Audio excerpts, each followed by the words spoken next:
We cannot just pretend like we are not seeing what is happening. Pig farms are collapsing very fast these days. And I'm sure you have come across it, where there will be a farmer who is now selling his entire farm, including the animals, the building, the machineries he installed on the farm.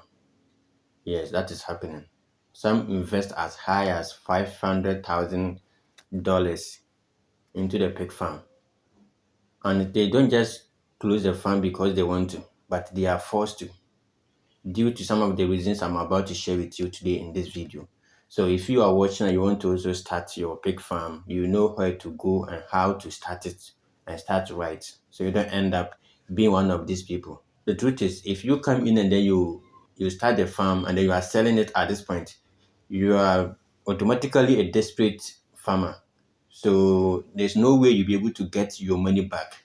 You will sell it at a loss. And many of these farmers, they don't even care. They still want to go at that loss. And here are some of the reasons I want to just highlight in case you are thinking of starting. The first one is unrealistic expectations. It's just like in every business, it is always good for you to have a plan. I want to do this. I want to produce this number of animals. But the third year, I should have this. All right. It makes sense for every business person for you to have a plan of what you want to do. But know that your plan can be deviated a bit. Sometimes you're able to surpass it. That is, you go beyond your plan, and sometimes you fall short of it. So let's say you are trying to break even in 3 years, and you have not been able to break even in 3 years. You might think you are wasting your time here.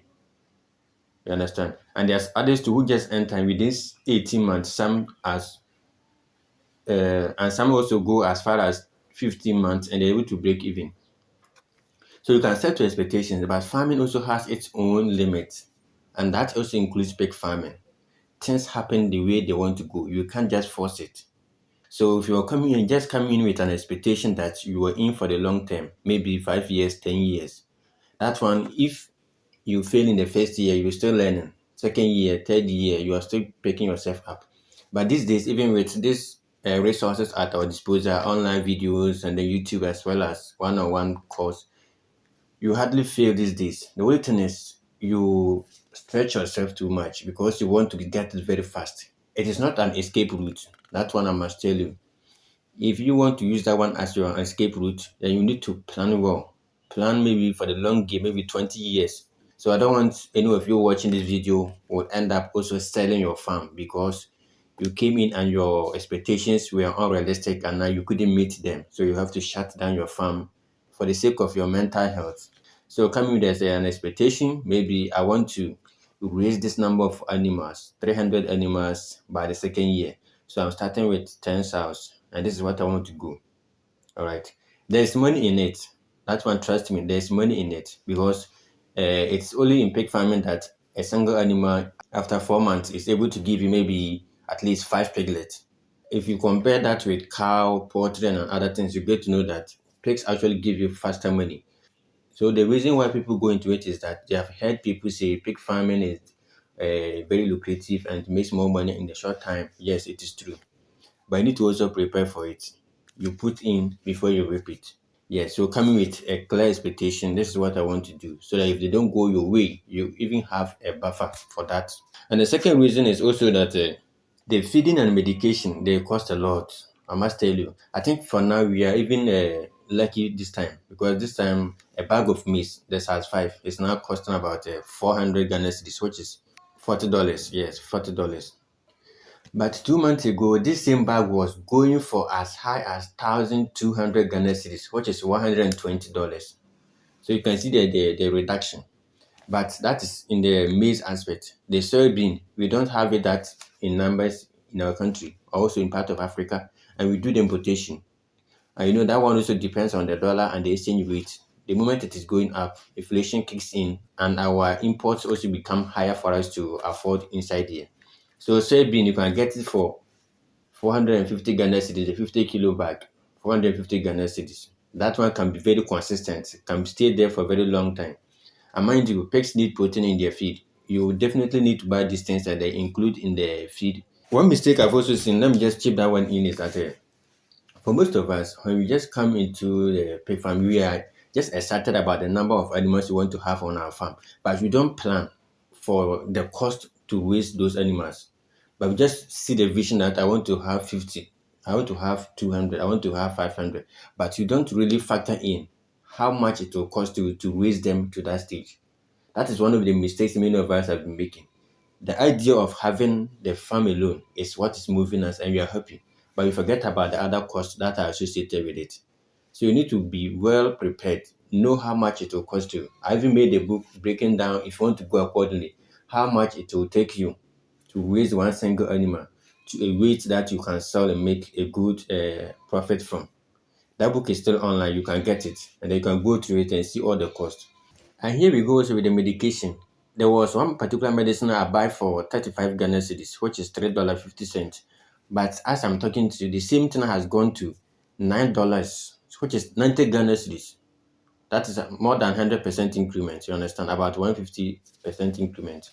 So these are all things you cannot control, because if you don't buy these medicines, you can also get them to treat your animals. So you definitely need to buy them to have on your farm. All right. So feeding and medication, they take a lot of money from you. And one thing is, if you try to keep all the profit to yourself, your animals will suffer. They will take very long time to leave your farm. Imagine a pig is supposed to leave your farm by the eighth month, but you still have this pig 1 year, 1.5 year, and still on your farm. You are still doing the same work every day. How much it will cost you in terms of the feeding, the medication to raise this animal to that particular size? And the thing is, it's all about margin. You can do it well, and then maybe at the end of the day, you make 20% margin. That one, if you're able to get it and your animal leaves your farm faster, it's okay. Than you trying to keep maybe 100% to yourself, and at the end of the day, your animal takes more than 2 years before it leaves your farm. If you check and factor in the time, your labor alone, it is not worth it. So cutting corners will not even help us, the farmers. If you come in, just try that you are going to invest in your animals and then we spend on them before they also begin to take care of you. If you see me, I have been experimenting with a number of formula on the farm, because to me, I've said that if I fail, you don't have to fail. So I always use mine as the guinea pig. It's like a lab for you, so that I document what I'm doing. Is it working? It's not working. Let me change it. And then I'm making all the mistakes and I come here to share with you so that you don't have to make the same mistake. But the truth is, you should go in willing to spend money on your animals. You take care of them, and then they also take care of you. All right. So just getting 20% margin is better than trying to keep 100%. And at the end of the day, it is not worth it when you have worked 2 years instead of 6 months on the farm. All right. So that is one of the things that is also leading people to sell their farms and then quit altogether. People run mad. I must tell you, people run mad. Like you see them, they are in their clothes normally, they look good, but inside they are not correct. Understand? So you need to prepare for all this. That is big farming and also for you. And one thing also about agriculture and farming in general is that it tests your patience and your humility. It will bring you down, because it gets to some point you have to starve yourself as the owner so that your animals will survive. This I've done it several times. I do survive. I do starve myself sometimes on the farm just to ensure the animals are surviving. Understand? So if you're not willing to do that, your animals will, at the end of the day, suffer, and then it will still affect you, the farmer, because when you go to see your animals, you are not happy yourself, and that unhappiness in you can also make you behave in in a particular manner that is funny. Understand? So the best thing is for us to just know what you are coming in for. This is farming. It does not promise quick returns, and there are mortalities in it. Deaths will definitely occur. Like I told you, one of my pig gave birth to 12, but I ended up getting 8. 4 of them passed on. But I'm here documenting it and I'm enjoying the journey, sharing it with you here just to ensure that you don't give up. So pig farming and farming in general, they test your humility and your level of perseverance. Things happen. Things happen on the farm that you cannot control. No matter how strategic, how managerial you are, there are certain things on the farm that will take you by surprise. You will still not understand how the thing happened. All right, but until it happens, you always think you have the answers. You know what you're doing. You came in with your plan. It is drafted, and you go through it. Looks nice, but when you hit the ground, reality will set in, and then that is where many of us find ourselves wanting. So it saddens me anytime I see somebody selling his farm online, then from the look of things, you see the person is frustrated. Somebody can just share a structure with you and everything, and the animals in the farm, and just with a rough valuation, you could see that the person is not even making his money back, but the person is selling it just to save himself. Come in. This is what you're in for. I'm in for the long term game, and I know that I will lose some of the animals along the way. This is how I will mitigate some of them, but I can't control everything. Alright, so it saddens me. I must say, it saddens me to see that you are not happy. You are selling your farm. Somebody with that kind of energy, $500,000, you rush into the system, then you start to produce. Even the worst part is some are able to do everything all right from the production to they get everything right, but now they cannot sell the animals. You can't sell. And that is also how you make the money. Now your animals are ready. You have your product. Who are your customers now? You don't know them. And the thing is, maybe you just started. You have never sold one. And you have just come, you are producing 500 at once. And you want to sell all the 500. Knowing that people are already taking part of the market.